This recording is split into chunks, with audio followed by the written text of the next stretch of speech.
Hi date, praise the Lord. இந்த Pentecost அப்படின்னு சொல்கிறாங்களே, ஸோ அது என்னது? Praise the Lord. நல்ல ஒரு கேள்வி, நல்ல ஒரு விளக்கத்தை இன்றைக்கி நம்ம தெரிஞ்சுக்க போகிறோம். இன்றைக்கி நம்ம நிறைய இடத்துல கேள்விப்படுகிற ஒரு வார்த்தை பென்டிகாஸ்ட் வெந்தகோஸ்தே அப்படின்ற ஒரு வார்த்தையை நம்ம கேள்விப்படுகிறோம். இன்றைக்கி சில சபைகளில் கூட டினாமினேஷன் ஃபேக்டரில் பார்க்கும்போது கூட வெந்தகோஸ்து திருச்சபை பென்டிகாஸ்டல் சர்ச்சஸ் அப்படின்னு சொல்லி கூட சொல்லிக்கிறத நம்ம கேள்விப்படுறோம். ஸோ இன்றைக்கி நீங்கள் நல்ல ஒரு கேள்வி தான் கேட்டிருக்கீங்க. பெந்தகோஸ்தே என்றால் என்ன? What do you mean by pentecost அப்படின்னு சொல்லும்போது வேதாகமத்திலிருந்து சில காரியங்களை நம்ம பார்க்கலாம். ஆண்டவராக இயேசு கிறிஸ்து சிலுவையில் மரிச்சார். அந்த நாளுக்கு பேர் என்ன? Good Friday. So good Friday ஆன பிறகு ஆண்டவராக இயேசு உயிர் தெழுகிறார். அந்த நாளுக்கு பேர் என்ன? ரெசரக்ஷன் டே. ரெசரக்ஷன் ஆன பிறகு எத்தனை நாட்கள் ஆண்டவராக இயேசு இந்த பூமியில் அவர் தன்னுடைய சீஷர்களுக்கு வெளிப்பட்டார் அப்படின்னு சொல்லி பார்த்தோம்னாக்கா 40 days. Very good. 40 days, 40 நாள் தன்னுடைய சீஷர்களோட 500க்கும் மேற்பட்ட தன்னுடைய சீஷர்களுக்கு அவர் தரிசனமானார், வெளிப்பட்டார், அவர்களோடு கூட பேசினார். பிறகு அவர் எடுத்துக்கொள்ளப்படுகிறார். அது அசென்ஷன் டே. என்ன நாள் எடுத்துக்கொள்ளப்பட்டார்? 40th. Very good. 40ஆம் நாள் எடுத்துக்கொள்ளப்பட்டார் பரலோகத்திற்கு மேகங்கள் நடுவில். அப்பொழுது எடுத்துக்கொள்ளப்படும் பொழுது ஆண்டவராகிய இயேசு தன்னுடைய சீஷர்களுக்கு ஒரு வாக்குறுதியை கொடுக்கிறார். பிதாவினிடத்தில் கேள்விப்பட்ட இந்த வாக்குறுதிகள் நிறைவேறும் மட்டும் எருசலேமில் காத்திருங்கள் என்று சொல்கிறார். இதை நீங்கள் எங்கே படிக்கிறீங்கன்னு சொல்லி பார்த்தா அப்போஸ்தலர்களின் நடவடிக்கைகள் புஸ்தகம் 1ஆம் அதிகாரம் 4-5 வசனங்களில் பார்க்கும் பொழுது அங்கே இப்படியே எழுதப்பட்டுள்ள காரியத்தை பார்க்கிறோம்.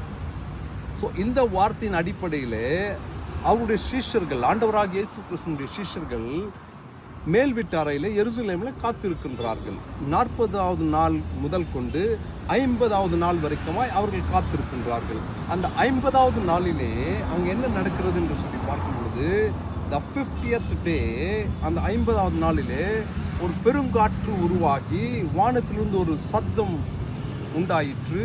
அந்த சத்தத்தின் பேரிலே அக்கினி மயமான நாவுகள் தன்னுடைய கூடியிருந்த அத்தனை மேலும் காணப்பட்டு அவர்கள் வெவ்வேறு பாஷைகளிலே பேசுவதை நாம் பார்க்கிறோம். அந்த நாளிலே அவர்கள் அந்த அந்நிய பாஷையை பேசி கர்த்தருடைய நாமத்திலே அவர்கள் செபித்த காரியங்களை நாம் பார்க்கிறோம். ஸோ இந்த எந்த நாள் இந்த அபிஷேகத்தை பெற்றாங்க? அவங்க 50th day. எப்படிப்பட்ட அபிஷேகத்தை பெற்றாங்க?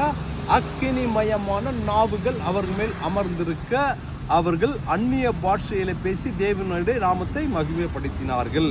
இந்த அந்நிய பாஷை அடையாளத்தோடு பெற்றவர்கள், அன்றைக்கு பரிசுத்த ஆவியானுடைய பலனை பெற்றவர்கள் என்ன செய்தார்கள் என்று சொல்லி பின்பு அப்போஸ்தலர் புஸ்தகத்தில் நாம் பார்க்கும் பொழுது மரித்தவர்கள் உயிரோடு எழுப்பினார்கள், குருடர்களுக்கு கண் பார்வை கொடுத்தார்கள், பிறவி முடவனை நடக்க செய்தார்கள், பிசாசுகளை துரத்தினார்கள், தங்களுடைய வஸ்திரங்களை தொட்டவர்கள் சுகமடைந்தார்கள், நிழல் பட்டவர்கள் சுகமடைந்தார்கள். இப்படிப்பட்ட மிராக்கிள்ஸ், வண்டர்ஸ் எப்பொழுது நடைபெற்றது? அந்த அபிஷேகத்திற்கு பிறகு. என்ன அபிஷேகம்? அக்கினியின் அபிஷேகம். அக்கினி மயமான நாவுகள் அவர்கள் மேல் அமர்ந்திருந்தது. எந்த நாளில் ஆச்சு இது? 50th day. அந்த 50th டேக்கு 50th நம்ம பார்க்கும் பொழுது வேதாகமத்தில் பழைய ஏற்பாட்டினோட பழைய உடன்படிக்கையில் பார்த்தோம்னாக்கா அங்கே ஹார்வெஸ்ட் ஃபெஸ்டிவல் நடைபெறும். அந்த ஹார்வெஸ்ட் ஃபெஸ்டிவலுக்கு சம்பந்தப்பட்டதானதான் இந்த 50th day. அங்கிருந்ததான பாஸ்வாவுக்கு பிறகு நடக்கிறதான அந்த ஹார்வெஸ்ட் ஃபெஸ்டிவல் தான் இங்கே நமக்கு பென்டிகாஸ்டல் நாளாக புதிய ஏற்பாட்டில் அமைக்கப்பட்டு சம்மந்தப்படுத்தப்படுகிறது. அது பெரிய சப்ஜெக்ட், இன்னொரு வாட்டி அதை நம்ம டீல் பண்ணலாம். இப்போ இந்த பென்டா அப்படின்றது என்னன்னு சொன்னாக்கா 5 equal sides are known as pentagon. Pentagon சொல்லும் போது 5 சைடு உள்ளது பென்டகான். அதே போல 5 புஸ்தகங்கள் மோசே அவர்கள் எழுதப்பட்ட தீர்க்கதரிசன புஸ்தகத்திலிருந்து நம்ம முதல்ல பார்க்கும்பொழுது ஆதியாகமத்திலிருந்து உபாகம் வரைக்குமாக 5 புத்தகத்தை பார்ப்போம்னா அங்கே கூட பென்டாட்வெக் அப்படின்னு சொல்லப்பட்டிருக்கும் 5 புஸ்தகங்கள் அப்படின்னு சொன்னா பென்டானாவே 5. அப்போ பென்டிகாஸ்டல் அப்படின்னா 50th day the spirit of God came upon the mankind. அங்கதான் திருச்சபை உருவான சரித்திரம் உருவாக்கப்படுகிறது. ஆண்டவராகிய இயேசு உயிர்த்தெழுந்த நாள், the resurrection day இருந்து ஏழாவது ஞாயிற்றுக்கிழமை, ஏழாவது ஞாயிறு தான், ஏழாவது நாள், 7th வீக் சண்டே தான் இந்த பெண்டகாஸ்ட் நாள் நடைபெறுகிறது. அப்போ பெண்டகாஸ்ட்னு யார் சொல்றாங்களோ, நான் பெந்தகோஸ்ட்னு யார் சொல்லிக்கிறாங்களோ, அங்க என்னன்னு சொன்னாக்கா, ஆதி திருச்சபை ஆரம்பிக்கப்பட்ட நாளிலே ஆண்டவராகிய இயேசு கிறிஸ்து உயிர்த்தெழுந்த பிறகு 50வது நாளிலே நடைபெற்ற சம்பவங்கள் இன்றைக்கு எந்த திருச்சபையில எந்த மனுஷனுக்குள்ள நடைபெறுகிறதோ அவர்கள்தான் பெண்டகாஸ்ட், அவர்கள்தான் பெந்தகோஸ்து. யார் அவங்க பெந்தகோஸ்து?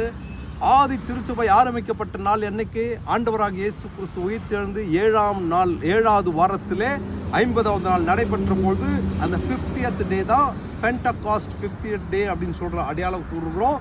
அந்த 50வது நாளிலே பரிசுத்த ஆவியானவர் பெருங்காற்றை போல வானத்திலிருந்து சடுதியாய் ஒரு சத்தம் உண்டாயிற்று, அக்கினி மயமான நாவுகள் மேல் வந்துற்று, அவர்கள் அந்நிய பாஷையிலே பேசினார்கள் என்று சொல்லப்படுகிற இன்றைக்கு யாரெல்லாம் அந்நிய பாஷை பேசி அற்புத அடையாளங்களை செய்து தேவனுடைய நாமத்திற்கு மகிமையை கொண்டு வருகிறார்களோ அவர்கள்தான் உண்மையான Pentecost. They are the real Pentecost. The people who have been filled by the Holy Spirit of God and speak in tongues and do the miracle and wonders as of Jesus and more than Jesus are the Pentecostal people. Okay? புரிஞ்சுச்சுங்களா? Thank God. இந்த ஒரு நல்ல ஒரு சத்தியத்தை உங்களுக்கு சொல்றதுக்கு ஆண்டவர் நமக்கு கிருபை செய்திருக்கிறார். கர்த்தர் நம்மை ஆசீர்வதிப்பாராக. Live as a Pentecostal Christian and a liveful, meaningful life for the magnified glorification of Lord Jesus Christ and the heavens. Amen. கர்த்தர் நம்மை ஆசீர்வதிப்பாராக. Take care. Bye bye. See you.